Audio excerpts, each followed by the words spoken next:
नमस्कार। बिहार के हमारे सभी शिक्षिका एवं शिक्षक वृंद हमारी बातों को बहुत ही ध्यान से सुनिए।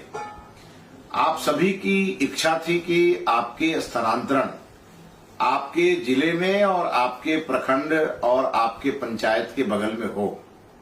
इसके लिए माननीय मुख्यमंत्री जी और मैंने बैठ करके एक हम लोगों ने बिहार में स्थानांतरण नियमावली बनाई और अब दिनांक 29 जुलाई 2026 से 5 अगस्त 2026 के बीच सभी प्रकार के शिक्षकों के ट्रांसफर हेतु आवेदन लिए जाएंगे और वो आवेदन ई शिक्षा पोर्टल पर लिए जाएंगे।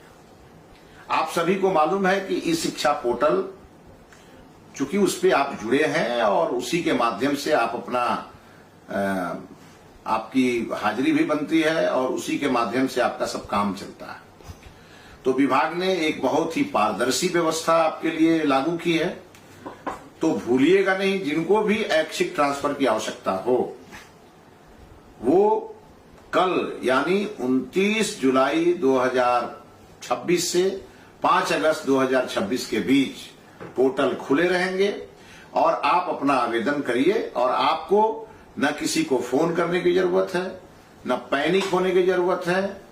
आप सबका ट्रांसफर उसी एक सप्ताह के आवेदन के आधार पर किए जाएंगे। ध्यान रखिएगा, पहले के सारे आवेदन निष्प्रभावी माने जाएंगे।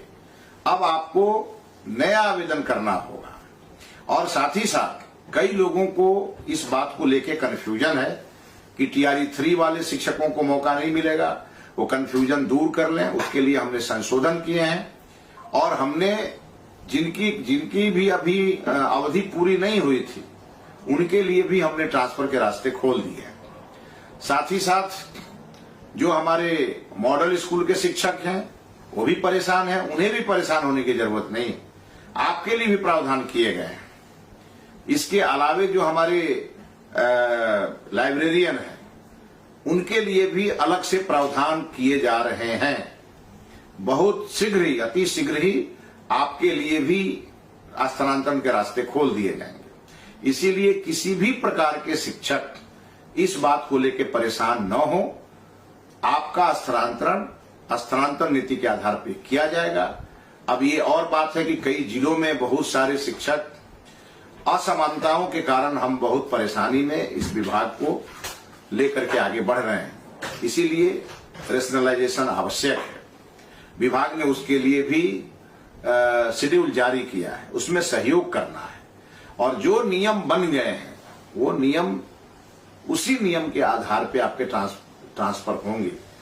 मुझे एक बात और ऐड करनी है।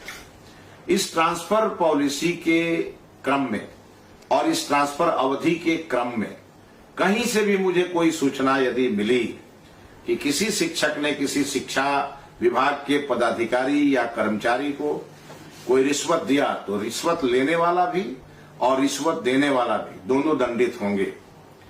एक बात ध्यान रखिएगा, पूरी पारदर्शिता के साथ हमने अपने सभी शिक्षकों की ट्रांसफर को लेकर के जो सुझाव थे उसे माना है।